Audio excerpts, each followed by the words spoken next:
আসসালামু আলাইকুম। প্রিয় এইচএসসি 2025 শিক্ষার্থীবৃন্দ, তোমরা সবাই কেমন আছো? আশা করছি সবাই ভালো আছো। আজকে আমি তোমাদের বায়োলজি সেকেন্ড পেপারের থার্ড চ্যাপ্টার পরিপাক ও শোষণ এর ধারাবাহিক ক্লাস আলোচনা শুরু করতেছি। প্লিজ সবাই আমার ক্লাসটি সুন্দর করে উপভোগ করুন। তো শুরু করা যাক। পরিপাক ও শোষণ, প্রথমেই আসি পরিপাক কি, এটা জ্ঞানমূলক তোমাদের ছোট কোশ্চেন থাকতে পারে। প্লাস বিভিন্ন ভার্সিটি গুলোতে লিখিত পরীক্ষায় থাকতে পারে এরকম কোশ্চেন।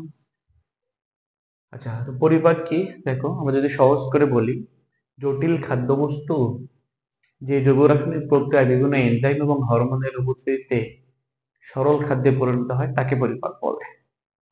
ব্যাস। এখন এটা লিখলেই তোমরা নাম্বার পেয়ে যাবে, কিন্তু টিচার এত খুশি হবে না।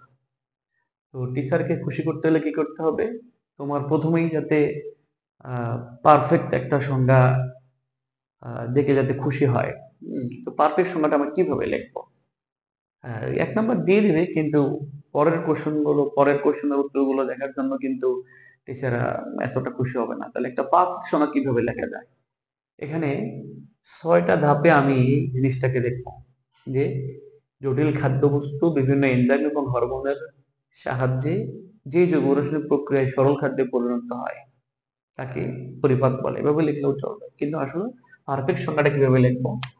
তো প্রথমেই দেখি, প্রথম যে জিনিসটা তোমাদের এখানে মনে রাখতে হবে সেটা হচ্ছে পরিপাক কিন্তু পৌষ্টিক নালীর ভিতরে হয়, মানে আমাদের যে পরিপাক নালীতে সেখানে হয়। এখন আমি হাত দিয়ে কোনো বস্তুকে ভাঙলাম, ছোট করলাম বা ভেঙে ফেললাম, টুকরো টুকরো করলাম, এইটা কিন্তু পরিপাক হবে না।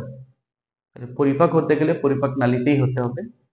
সো প্রথম যে কন্ডিশনটা মনে রাখতে হবে সেটা হচ্ছে পরিপাক নালীতে।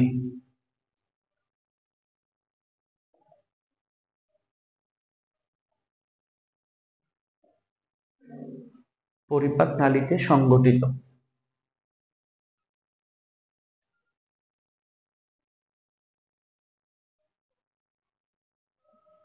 পরিপাক নালীতে সংগঠিত, এই কথাটা আমরা প্রথমে রাখবো, যে পরিপাক হতে গেলে কোথায় হতে হবে? পরিপাক নালীতে সংগঠিত হতে হবে।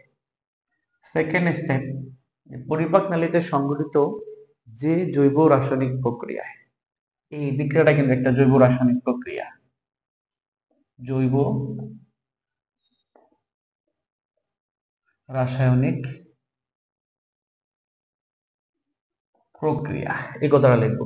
তাহলে পরিপাক নালীতে সংগঠিত যে জৈব রাসায়নিক প্রক্রিয়ায়, যে জৈব রাসায়নিক প্রক্রিয়ায় 3 নাম্বার স্টেপটা লাগাইবা, জটিল খাদ্যবস্তু।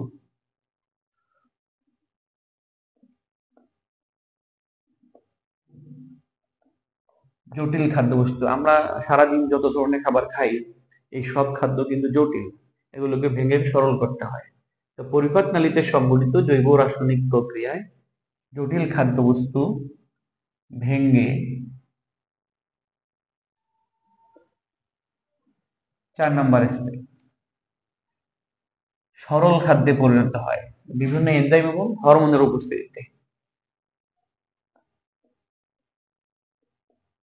এনজাইম ও হরমোনের প্রভাবে। তাহলে এনজাইম এবং হরমোনের প্রভাবে এই জটিল খাদ্যবস্তুগুলো কি হবে? ভেঙে যাবে। ভেঙে কি হবে? 5 নাম্বার পয়েন্টটা দেখো, সরল খাদ্যে পরিণত হয়। সরল খাদ্যে পরিণত হয়। নাম্বার 6 হচ্ছে দেহের শোষণ উপযোগী হয়। তাহলে দেখো কত সুন্দর করে মনে রাখা যায়। আমরা বলবো পরিপাক নালীতে সংঘটিত যে জৈব রাসায়নিক প্রক্রিয়ায় এনজাইম এবং হরমোনের প্রভাবে জটিল খাদ্যবস্তুগুলো ভেঙে সরল খাদ্যে পরিণত হয় এবং সেটা দেহের শোষণ উপযোগী হয়, তাহলে তাকে পরিপাক বা হজম বলে। বা ডাইজেস্টিভ সিস্টেম, এটাকে দুই ভাগে ভাগ করা হয়। পরিপাকতন্ত্র গঠিত হয় পরিপাক নালী, পরিপাক নালী বা ডাইজেস্টিভ ক্যানেল নিয়ে, আরেকটা হচ্ছে পরিপাক গ্রন্থি।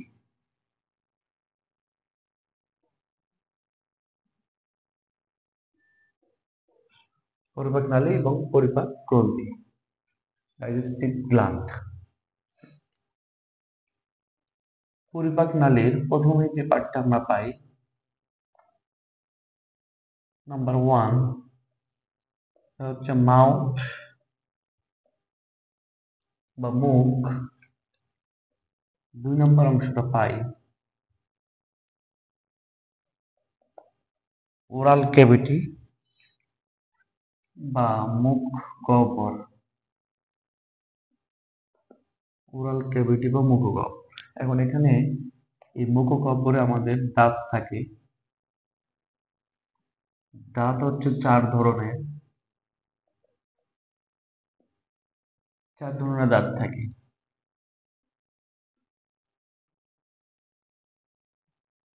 যেমন তারপর হলো ইনসিসর বা কর্তন দাঁত থাকে 8টি।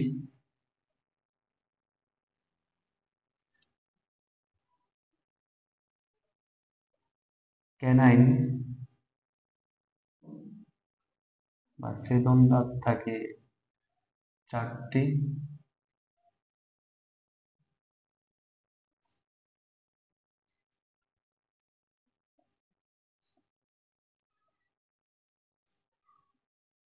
প্রিমোলার, অগ্রপেশন দাঁত থাকে 8টি, and then molar.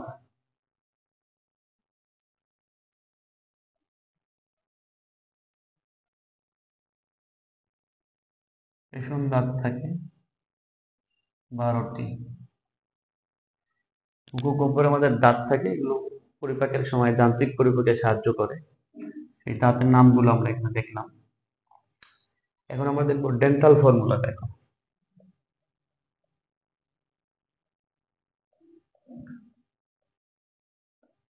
Dental formula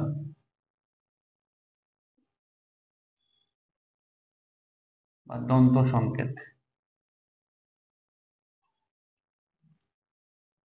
পূর্ণবয়স্ক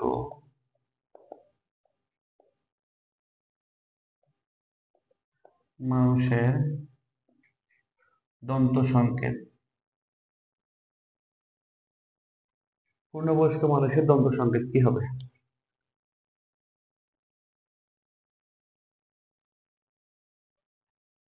মনে রাখবা ডেন্টাল ফর্মুলা মনে রাখার যে 4টা দাঁত আছে, ICPM,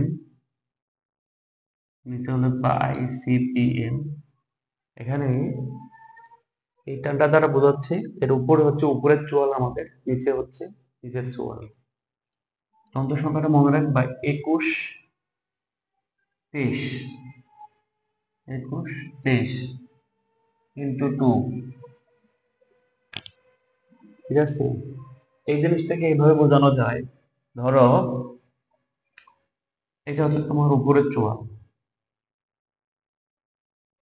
আর এটা যদি কোনো মানুষের নিচের চোয়াল হয় তাহলে কিভাবে মনে রাখবো? ধরলাম এখানে মাঝখানে ভাগ করলাম।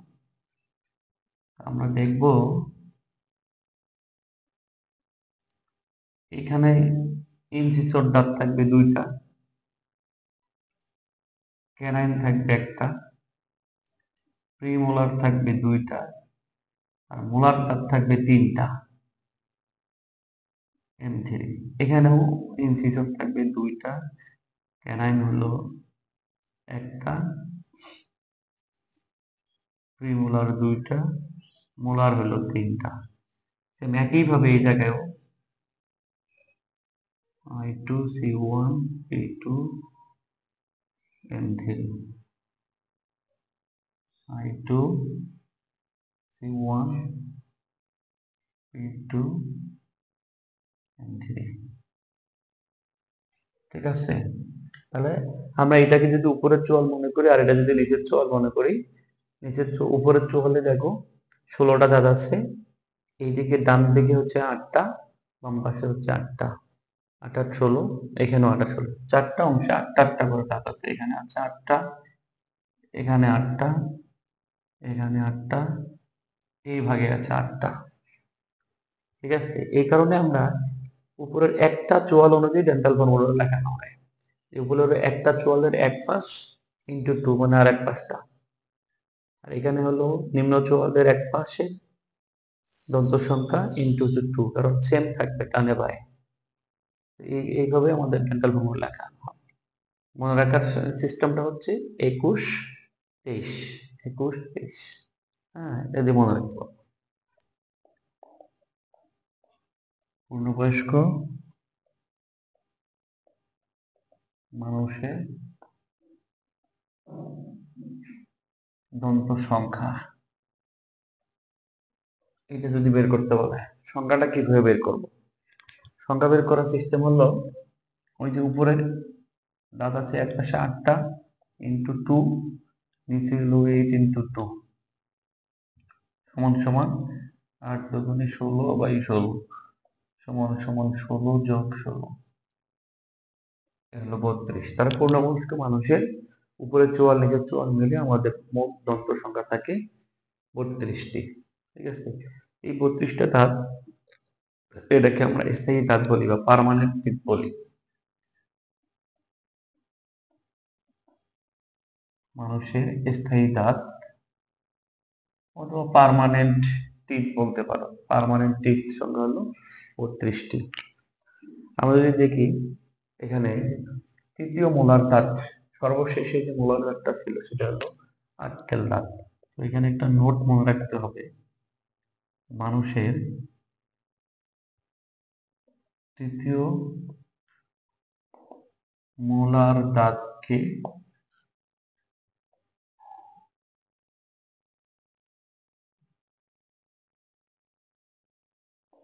আক্কেল দাঁত বলে। তৃতীয় মোলার দাঁতকে আক্কেল দাঁত বলে। আক্কেল দাঁতের ইংরেজি হচ্ছে ওয়াইজডম টিথ।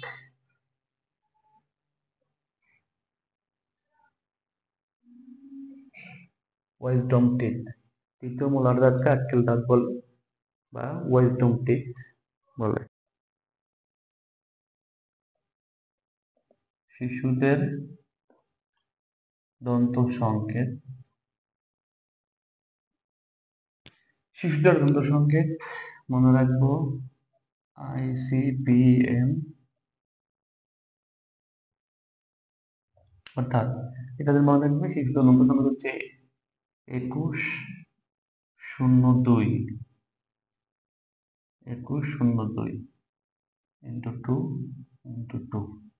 এটা মানে হচ্ছে শিশুদের ইনসিসর ক্যানাইন পূর্ণবয়স্ক মানুষের মতোই থাকবে, বাট শিশুদের কোনো প্রিমোলার দাঁত থাকে না, শিশুদের কোনো প্রিমোলার দাঁত থাকে না, এবং শিশুদের কোনো আক্কেল দাঁত থাকে না। মানে মোলার দাঁত যে সবার শেষে তৃতীয়টা থাকে, এই তৃতীয় মোলার দাঁতটা থাকবে না শিশুদের। শিশুদের মোলার তৃতীয় মোলার দাঁত বা আক্কেল দাঁত এবং শিশুদের এই প্রিমোলার বা অপ্রকেশন দাঁত থাকে না, মনে রাখতে হবে। সুতরাং শিশুদের দন্ত সংখ্যা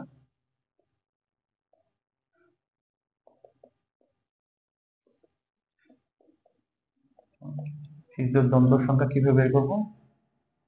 দন্ত সংখ্যা বের করবো, এখানে হলো 2 একে 3 4 5, 5 ইন্টু 2, 5 ইন্টু 2, 10 বাই 10 সমান সমান 10 যোগ 10, 20। শিশুদের দন্ত সংখ্যা হচ্ছে 20টি। এই 20টা দাঁতকে অস্থায়ী দাঁত আমরা বলতে পারি বা দুধ দাঁত বলতে পারি শিশুদের, মিল্ক টিথ, মিল্ক টিথ, অথবা এই 20টা দাঁতকে আমরা দুধ দাঁত বলতে পারি, দুধ দাঁত। আর এগুলো একবার উঠে 7-8 বছরের মধ্যে আবার এগুলো পড়ে যায়। এই জন্য এই দাঁতগুলোকে আমরা বলবো দুধ দাঁত বা মিল্ক টিথ বলবো। 20টি থাকে মিল্ক টিথ। বাচ্চাদের দুধ দাঁতে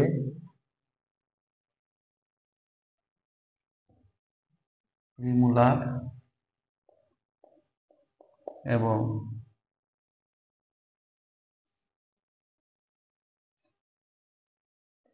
তৃতীয় মোলার দাঁত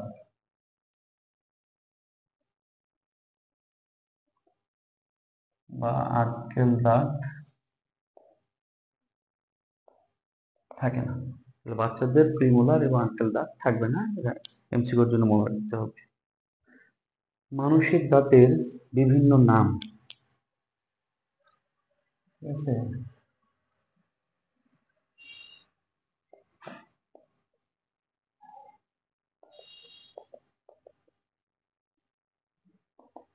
মানুষের দাঁতের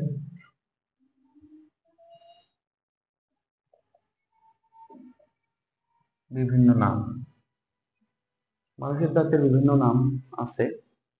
এটা হচ্ছে মানুষের দাঁতের 1 নম্বর যে নামটা হলো সেটা হলো হেটেরোডন্ট।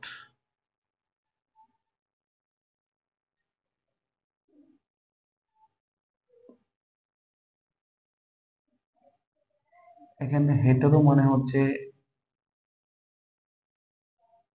অসমান কোনো জিনিসকে বোঝায়, আর ডন্ট মানে হচ্ছে দাঁত।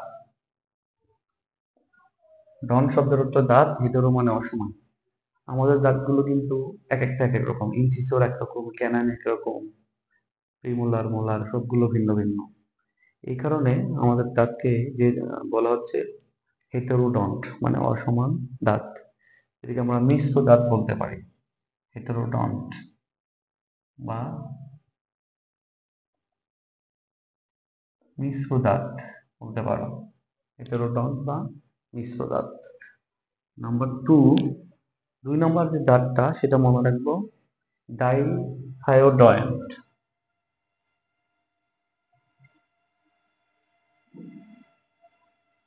ডাইফায়োডন্ট, ডাইফায়োডন্ট আমাদের দাঁত দুবার ওঠে। ডাই মানে হচ্ছে দুই, দুবার দাঁত গজায়, এই কারণে ডাইফায়োডন্ট বলা হয়। মনে হচ্ছে দুবার দাঁত গজায়, দুবার দাঁত ওঠে, এজন্য ডাইফায়োডন্ট বলা হচ্ছে। এটা হলো থিকোডন্ট, 3 নম্বর।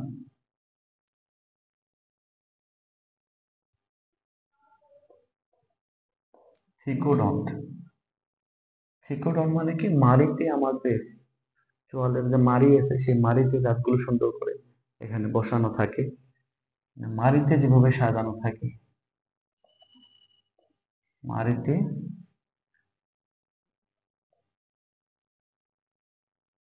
সাজানো থাকে,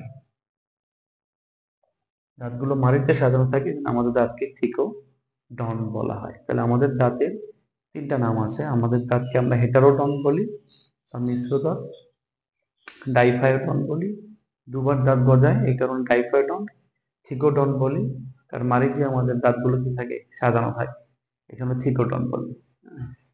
আমাদের 5টা আছে পরিপাক গ্রন্থি। নাম্বার 1 হচ্ছে আমাদের স্যালাইভারি গ্ল্যান্ড।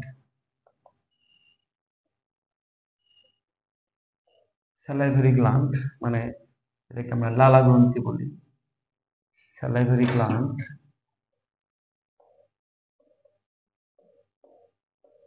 বা লালা গ্রন্থি বলি। নাম্বার 2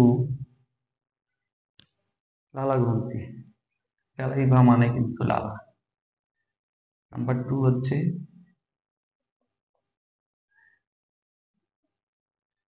লিভার গ্ল্যান্ড,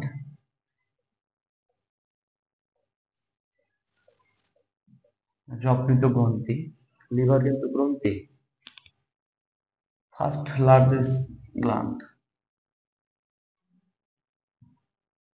লিভার মনে রাখবা গ্রন্থির মধ্যে সবচেয়ে বড়।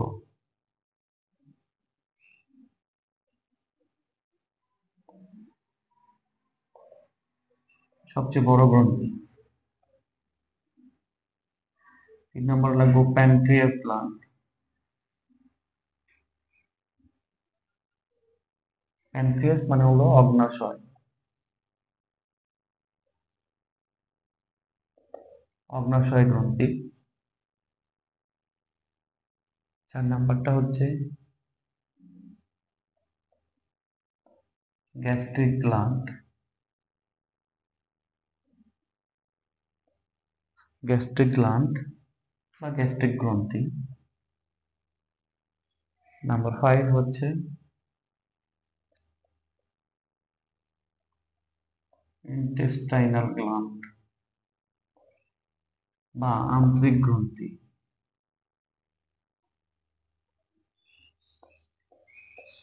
আন্ত্রিক গ্রন্থি তার মানে